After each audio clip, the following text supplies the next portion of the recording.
नमस्कार साथियों, Shri Radhe ITI electrician technical class में आप सभी का फिर से स्वागत है। अपन पढ़ रहे थे डीसी जनरेटर में हानियों के बारे में। तो पिछली क्लास में हमने यहाँ तक पढ़ चुका था और अब पढ़ रहे हैं हम इसके आगे। तो इसके आगे क्या होता है कि डीसी जनरेटर में जो स्थिर हानि मतलब स्थिर हानि होती है तो वो इस प्रकार से होती है। एक बार और यहाँ पे देख लेते हैं कि स्थिर हानि किसे कहते हैं और कौन कौन सी हानियों को बोलते हैं। जो स्थिर हानि होती है, स्थिर हानि ये कौन कौन सी होती है? चुंबकीय हानि बराबर चुंबकीय हानि प्लस यांत्रिक हानि। तो ये दोनों, ये फॉर्मूला भी कई बार हमसे पूछ लेता है कि इसमें से चुंबकीय हानि स्थिर हानि कौन कौन सी के बराबर में क्या क्या होता है। चुंबकीय हानि प्लस यांत्रिक हानि यदि बोला जाता है कि कुल हमें स्थिर हानि का मान निकालना है तो चुंबकीय हानि और यांत्रिक हानि के योगफल से हम निकाल सकते हैं। और ये दोनों चुंबकीय हानि और स्थिर हानि ये सभी हमारी होती है स्थिर हानि, स्ट्रे लॉस के अंतर्गत आते हैं ये दोनों। ठीक है, ये हमें पता होना चाहिए। अब इसके बाद में अब आगे देखते हैं हम, जब स्थिर हानि और परिवर्ती हानि दोनों बराबर हो जाए तब क्या होगा। स्थिर हानि और परिवर्ती हानि दोनों बराबर हो जाए तब क्या होगा। सॉरी, हाँ, स्थिर हानि और जो परिवर्ती हानि है यदि दोनों बराबर हो जाए तो ये क्या होता है, जनरेटर की दक्षता सबसे अधिक होती है। तो यही क्या होती है, डीसी जनरेटर की डीसी जनरेटर की या जनित्र की अधिकतम दक्षता, अधिकतम दक्षता। तो अधिकतम दक्षता यही होती है स्थिर हानि बराबर परिवर्तित हानि। तो जब ऐसी कोई सिचुएशन आ जाए जब हमारे पास स्थिर हानि और परिवर्तित हानि दोनों का बराबर मान आ जाए तो हमारे पास जनरेटर जो होगा अधिकतम दक्षता की स्थिति पर चलेगा। अब यहाँ पे दक्षता क्या होती है, तो दक्षता क्या होती है उसको थोड़ी देर से मैं समझाता हूं। पहले स्थिर हानि और परिवर्तित हानि बराबर हो जाएगी तो उसका क्या फॉर्मूला बनेगा। स्थिर हानि हमारे पास कौन कौन सी है, स्थिर हानि कोई भी हो हम इसको पावर में लेते हैं और इसको कांस्टेंट लिख देते हैं ना, पावर सी।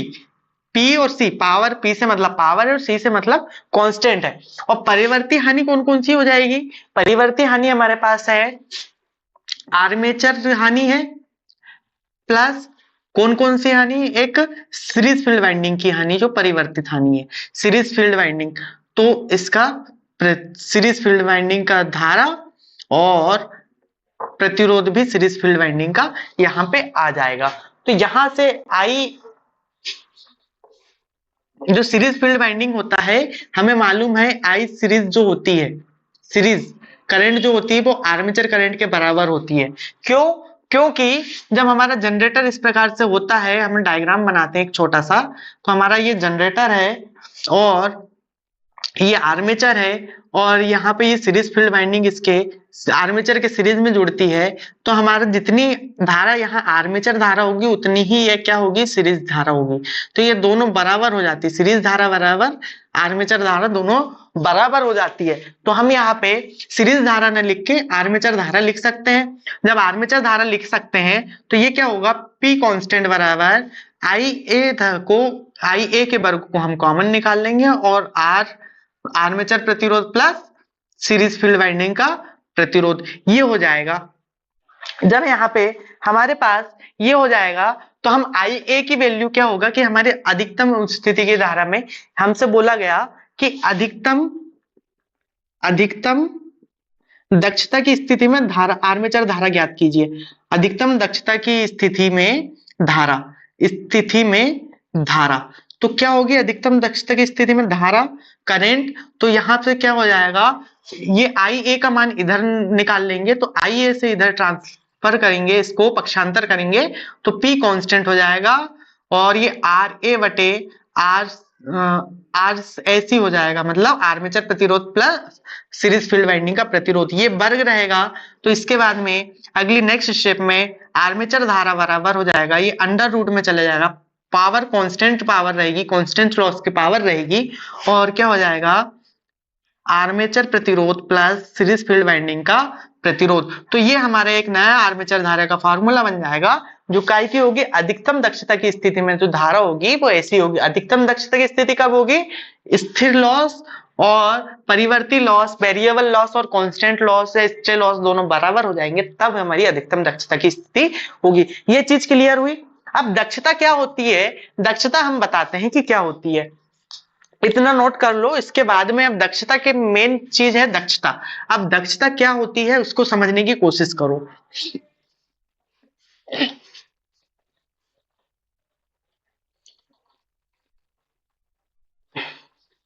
ये जो दक्षता होती है इसे समझने की कोशिश करते हैं।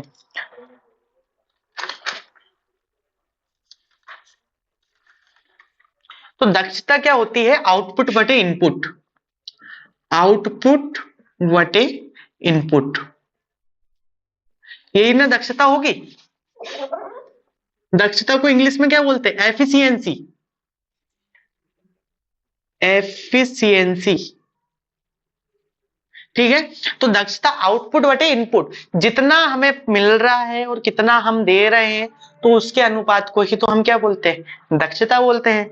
अब इसमें एक चीज आप समझने की कोशिश करना कि हमारे पास क्या क्या होता है। एक जनरेटर होता है, तो जनरेटर में क्या होता है? एक हमारे पास प्राइम मूवर होता है और एक हमारे पास आर्मेचर होता है, ठीक है। ये सबको पता हो, ये दोनों एक दूसरे से शाफ्ट के माध्यम से जुड़े होते हैं। इसको क्या देते हैं? इनपुट में ईंधन देते हैं। मतलब ये हमें क्या होता है, यहाँ पे यांत्रिक ऊर्जा हम देते हैं, यांत्रिक ऊर्जा देते हैं। और हमें यहाँ पे आर्मेचर में क्या मिलती है? विद्युत ऊर्जा मिलती है, विद्युत ऊर्जा मिलती है, ठीक है। विद्युत ऊर्जा मिलती है आर्मेचर में। और हमें टर्मिनल लोड पे क्या मिलता है? यहाँ पे जब लोड लगा होता है, लोड, ठीक है, यहाँ पे जब लोड लगा होता है तो क्या होता है?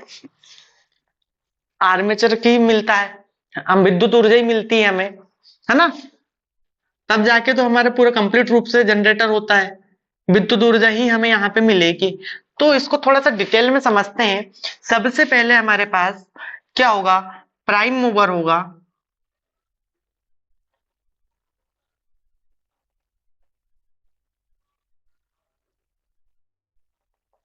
अरे यार, प्राइम मूवर से हम क्या करते हैं? मैकेनिकल पावर देते हैं।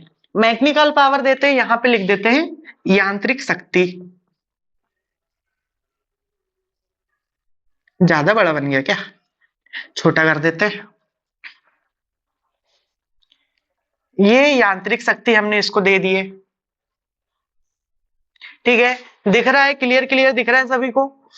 ओके है ना। तो ये यांत्रिक शक्ति है, तो यांत्रिक शक्ति हमें यहाँ पे दे दिए। अब ये काय में पहुंचेगी? हमारी आर्मेचर में पहुंचेगी।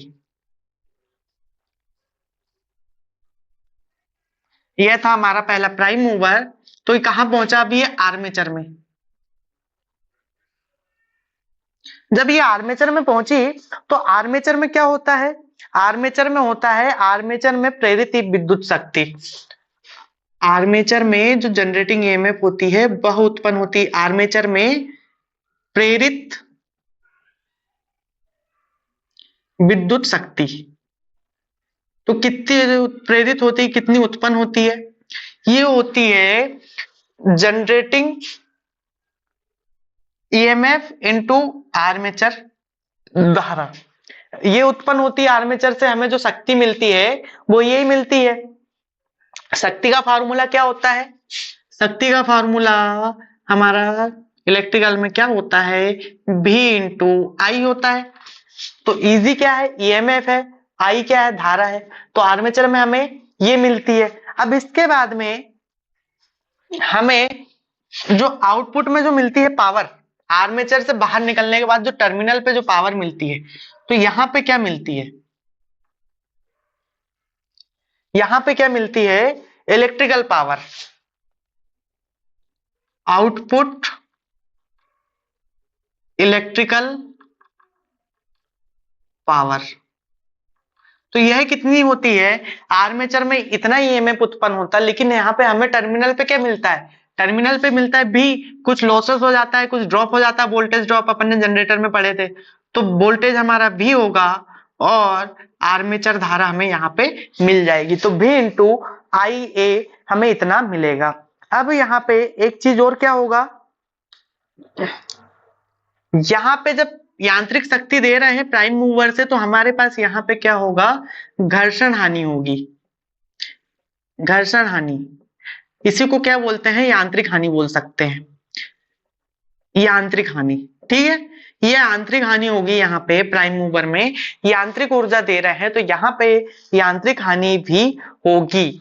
और यहाँ पे क्या होगा, यहाँ पे यांत्रिक हानि होगी और यहाँ पे क्या होगा, आयरन लॉस या लौह हानि। ठीक है, लौह हानि यहाँ पे हम हो जाएगी, यहाँ लौह हानि होगी।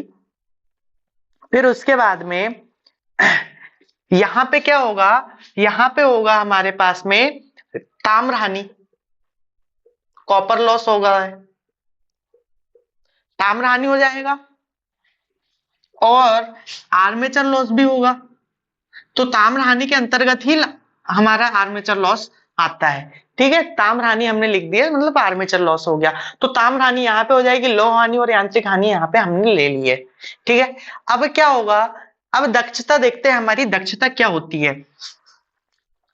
पहली दक्षता यदि हम लेते हैं तो पहली दक्षता लेते हैं यांत्रिक दक्षता। यांत्रिक दक्षता, मैकेनिकल एफिशिएंसी। हम आउटपुट में हमें क्या मिल रहा है, आउटपुट में हमें क्या मिल रहा है, हमें जो आर्मेचर में उत्पन्न जो विद्युत शक्ति उत्पन्न हो रही वो मिल रही है। तो आउटपुट बटे इनपुट दक्षता हो, तो आउटपुट में हमें क्या मिल रहा है, आर्मेचर में प्रेरित विद्युत शक्ति Eg इंटू आई ए, और इनपुट में क्या दे रहा है, मैकेनिकल पावर, यांत्रिक शक्ति।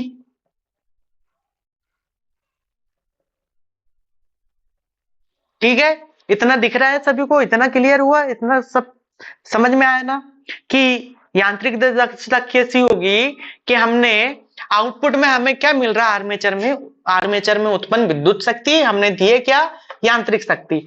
अब इनपुट हो गया है ना, आउटपुट हमें ये मिल गया और इनपुट में जो दी गई यांत्रिक शक्ति है, इनपुट में दी गई यांत्रिक शक्ति।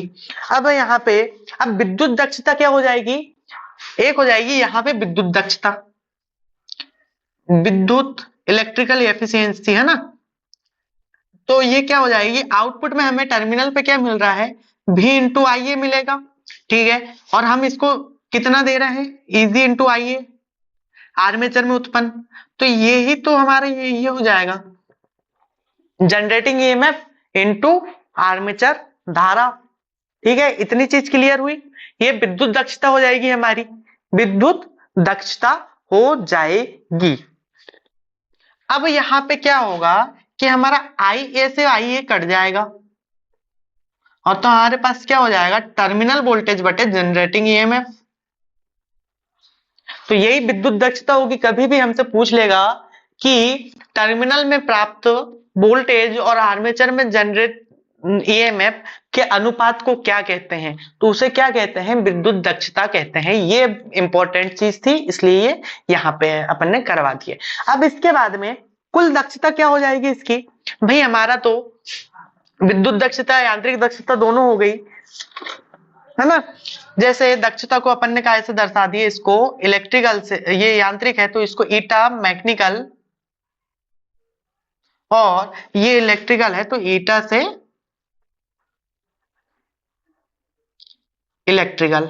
ठीक है, तो ये हो गई। अब यदि हमें टोटल कुल दक्षता चाहिए, जनरेटर की कुल दक्षता, तो कुल दक्षता कैसे आएगी, कुल दक्षता आएगी हमारी, कुल दक्षता आ जाएगी दोनों दक्षता का गुणनफल, यांत्रिक दक्षता इंटू इलेक्ट्रिकल दक्षता, मैकेनिकल इंटू इलेक्ट्रिकल,